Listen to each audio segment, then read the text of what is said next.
Subscribe for daily IELTS material.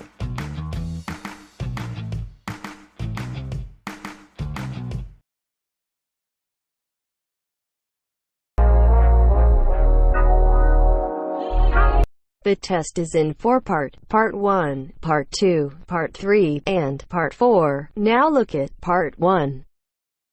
Part 1. You'll hear two people organising a going-away party for a mutual friend. First, you have some time to look at questions 1 to 4.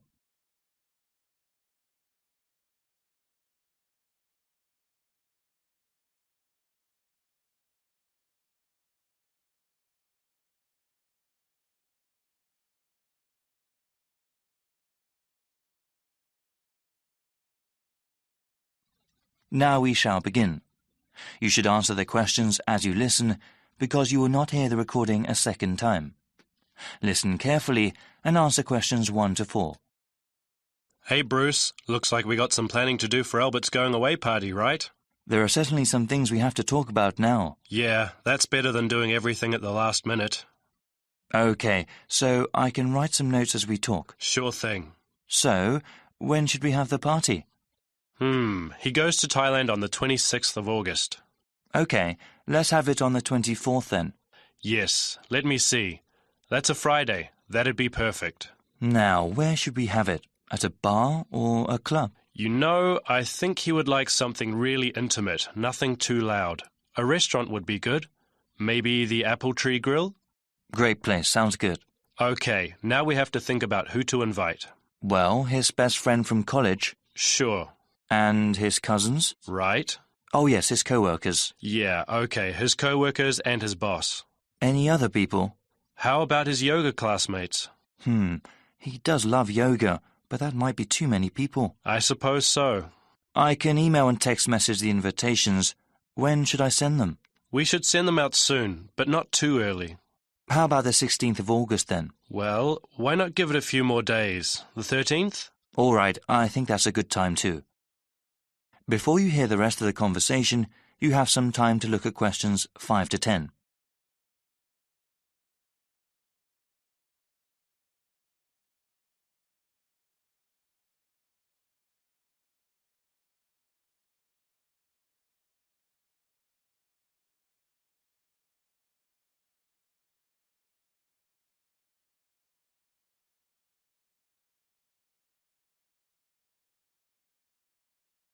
Now listen and answer questions 5 to 10. OK now, we have to think of a gift. Should we all get one? No, I was thinking we could all give money for the party and the gift. You know, something really nice. Yeah, that'd be better than getting him little things individually. I can ask for the money. Thanks for doing that. How much should we ask for? I think we should ask for maybe $15 each. Is that too much? No, not at all. He's going away for 2 years. That would give us about $150. That's a good amount. Yeah, well, I'm thinking we could get him something practical. Yes, especially since he's going abroad. Something he could use, something that's also portable. We could get him an article of clothing, perhaps, or maybe even a pair of shoes. Shoes are nice, but they might wear out easily, especially where he's going. Maybe a book light? A what? Yeah, he loves to read, and a book light would be very convenient when he travels. OK, that's one good gift idea. Did you write that down? Yep. Now, we need to think about reservations at the restaurant. Well, we should get their big banquet room, yeah? Yes, definitely. Should we ask the restaurant to prepare a buffet? Isn't that expensive? No, I don't think it is. A buffet dinner sounds cheaper than everyone ordering individual meals. Definitely. How about drinks? They can buy drinks themselves, or bring their own. OK. Yeah, it would cost too much if we bought drinks ourselves. Certainly. We have to ask someone to bring an MP3 player. The restaurant has speakers and we can hook it up for music. Sounds good. Actually, there is one more thing that I thought we should do since Albert is leaving for such a long time. What were you thinking of? Maybe we could have a slideshow of all the fun times we've had. That'll take a little bit of work, but I think it's a great idea. Actually, in the invitation, can you ask for some photos people have of him? Yeah, definitely. I can scan them, or people can send me digital photos they have. All right. I'll tell them when I send out the invitations. Then I can make a little presentation. I can't wait to see his reaction. Yeah, especially that one picture where... That is the end of part 1.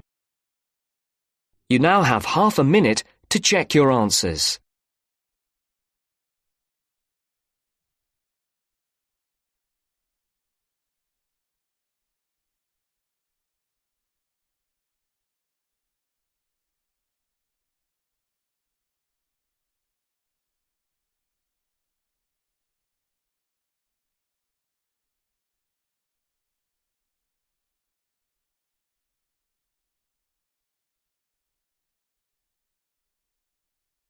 Now turns to part 2. Part 2. You will hear a speaker talking about saving energy in the home. First, you have some time to look at questions 11 to 12.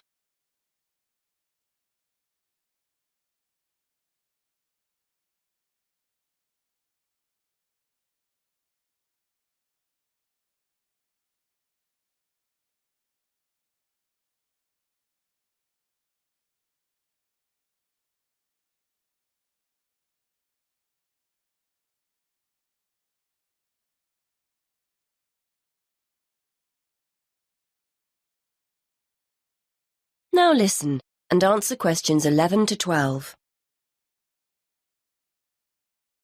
Many thanks for inviting me along to talk about saving energy in the home. This is a key issue for many people who now find themselves on tight budgets. So today I'd like to spend a few minutes going through some simple tips to help keep those energy bills to a minimum. I'll start with some easy, cheap ideas before talking about more major solutions later. I think we're all aware of the importance of insulating our homes, and although I'd advise you to get it done, I appreciate it can sometimes be inconvenient to have building work carried out. And though they're growing in popularity, having solar panels installed on the roof isn't a cheap enough option for many of us to consider seriously. So what other steps can we take? Well, most people will make a point of turning the heating down when temperatures outside rise, but they ignore other equally useful ways of saving energy when they're making dinner or doing their weekly laundry. Before you hear the rest of the talk, you have some time to look at questions 13 to 20.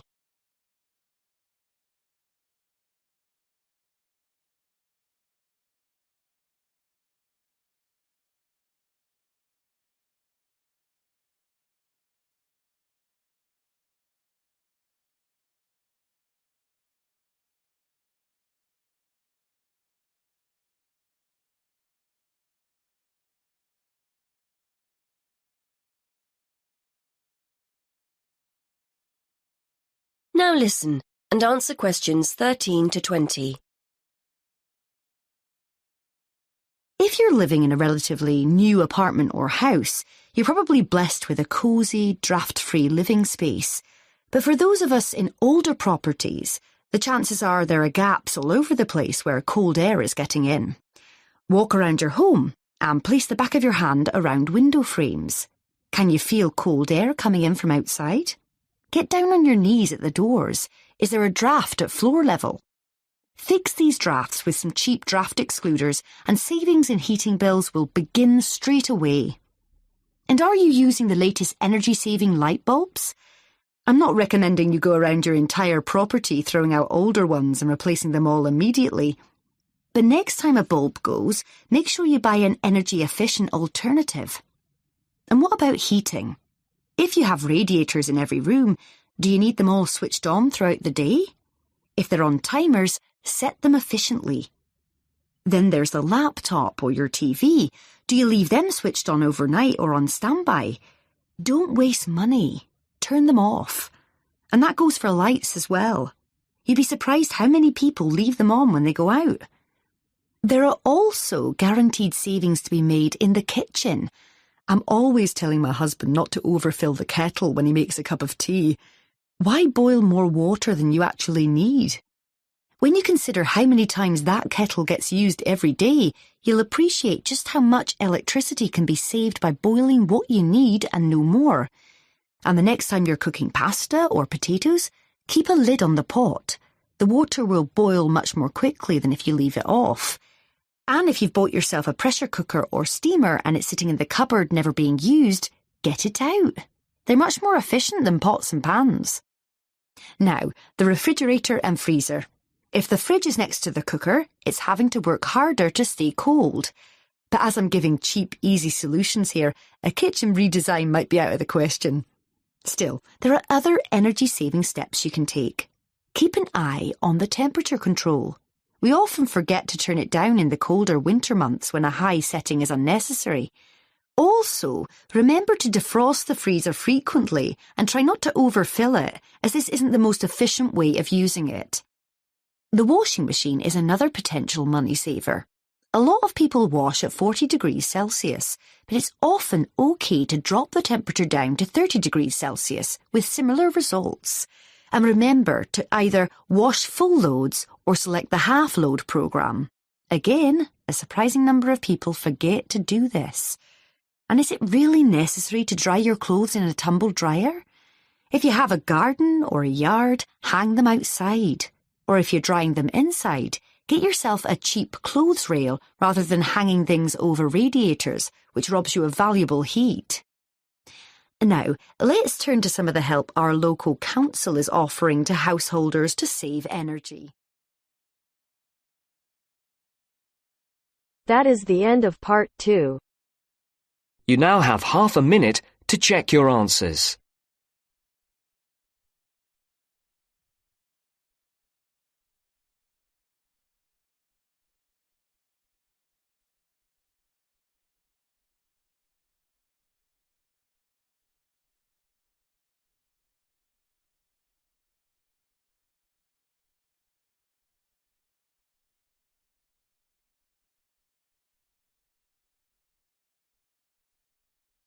Now turns to part 3. Part 3. You're going to hear an explanation of how a school chancellor will be chosen. The chairman is explaining the process to 2 students, Sarah and Arnold. First, you have some time to look at questions 21 to 25.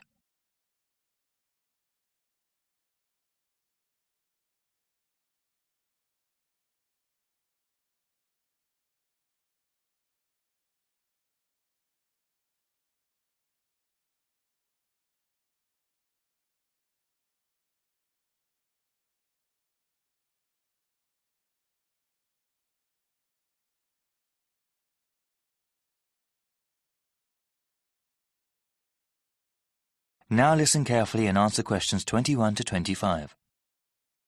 Good evening, everyone. I hope you've both taken a look at the documents given to you. As student members of the University Chancellor Selection Committee, you will help to select a new Chancellor for our university. This person will be responsible for the operations, academics, and budget of the university. Today, I want us to talk about getting feedback from other students and about the selection process. Okay, so what exactly will our roles be? You both are full members of the committee representing the interests of the student body. When we go over the applicants for Chancellor, your votes will count the same as other committee members. The same as other faculty and administrators? Okay. Indeed. It is important to have student input in the selection process. That will be part of your duties as committee members, to talk to the student body and get a feeling for what they want in a new Chancellor. You will report back to me, the committee chairman, and then talk to the rest of the committee. I suggest that you contact the student newspaper and ask them to do some sort of survey. You both can also talk to the heads of various student organisations and gauge their opinions. All right, what sort of questions should we ask? Well, if you know of any issues important to the student body as a whole, you can ask them about that. I know that there was a recent increase in student fees. Since the Chancellor is in charge of the budget process, he or she will certainly be involved with that. But that is one topic that everyone can be asked about. A question about financial issues? Okay. You also mentioned going to different student groups. I was wondering, would that be appropriate? If the Chancellor is the head of the whole university, is it that important to ask the opinions of a smaller individual organisation? Definitely. They may be smaller organisations, but they often represent a wide number of students. It would be in the best interests of the school to have a Chancellor that understands the needs of not just the community as a whole, but of the different parts that make up that whole. I see. I guess it would be best to contact the leadership group of each club and group. Yes, actually, that would probably be the most efficient way to get their opinion. Before you hear the rest of the explanation, you have some time to look at questions 26 to 30.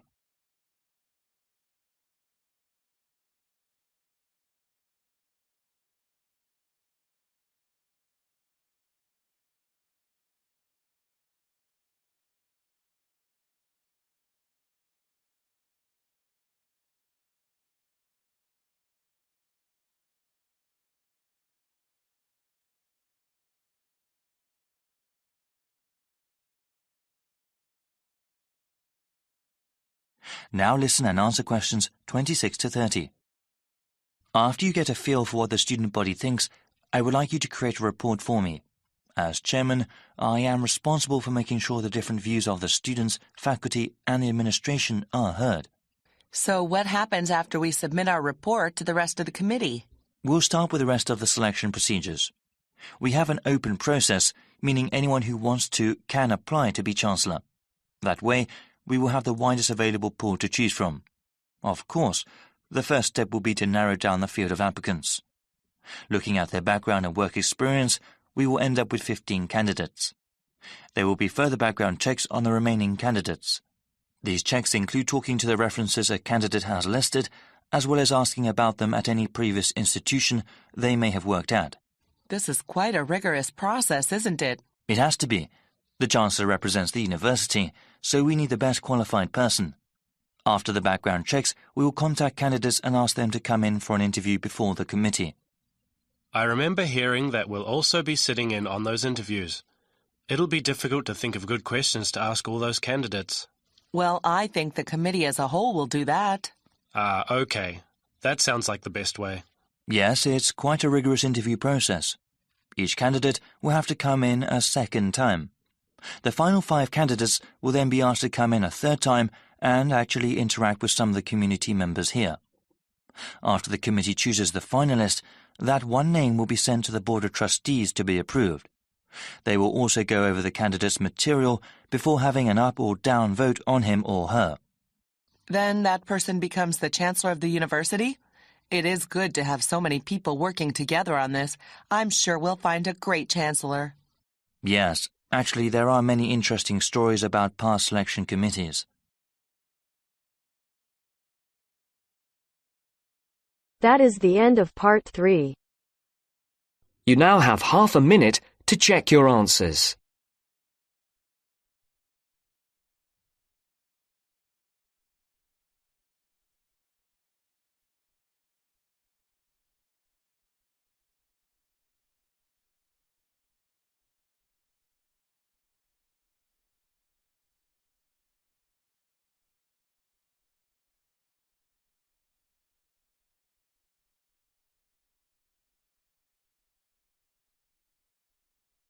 Now turns to part 4. Part 4. You are going to hear a lecturer giving a talk on a type of fundraising for business called crowdfunding. First, you have some time to look at questions 31 to 40.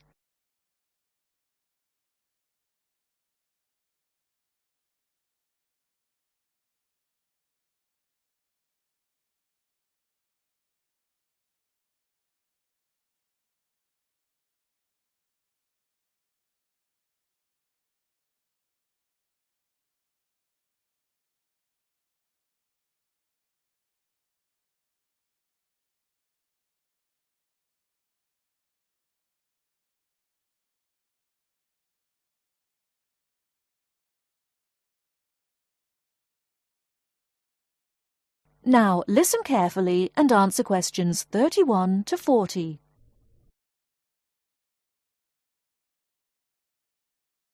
Good morning, everyone. Today, we're continuing our look at funding opportunities for small startup businesses. The emergence of social media has given companies the ability to connect with fans and potential customers directly. On the back of the growth in social media, a model of raising finance has emerged known as crowdfunding.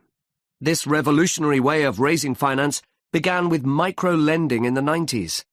More recently, an equity-based model has emerged that allows people to invest directly in a new company.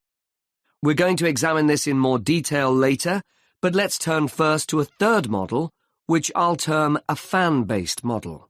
With this model of crowdfunding, individuals are encouraged to give an amount of money to support the launch of a project or initiative without the promise of any financial return. Instead, there's a reward for donating. This contrasts with the micro-lending model, which would require a return on investment, and the equity-based scheme, which may offer shares. Crowdfunding portals or websites allow the business concerned to present the initiative along with the financial target required. There's a fixed time limit for fundraising, and if the target amount is reached, all donations are paid to the company or individual. Whether it's an author planning to write a new book, an independent film company looking to make a new film, or a technology company with an idea for an app, the person or company needing funding would turn to its fan base for support.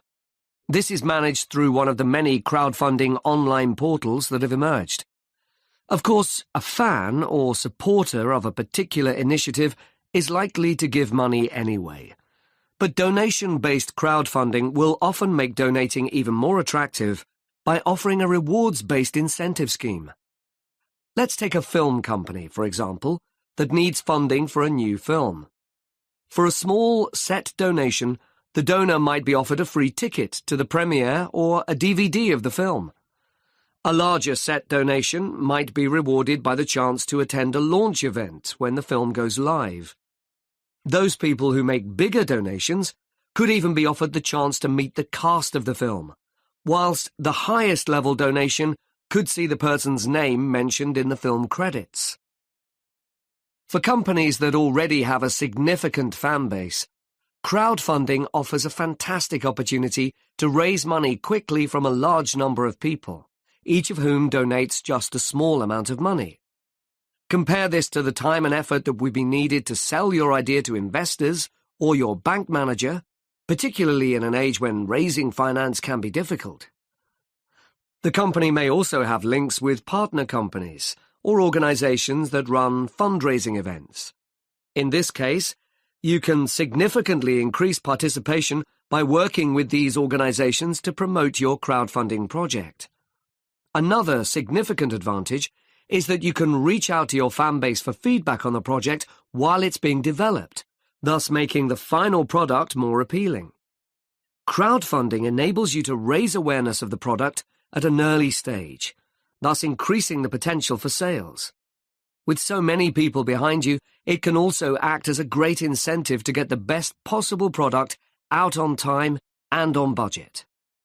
However, there are disadvantages to bear in mind. The model can be described as all or nothing. If you don't reach the monetary target required in the agreed time, all promises of donations are cancelled and no money is paid, leaving you back at square one. Should this happen, or still worse, you receive the funding but are unable to come up with the product, not only will your fans end up disappointed, but the portal will record the fact that you failed to reach your target, or that the initiative failed. Fulfilling all the pledges that you've made to people can also be very time-consuming.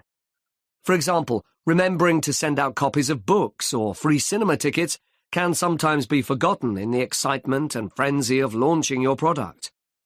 People sometimes forget to factor in the cost of rewards when calculating profit margins. But these can be significant.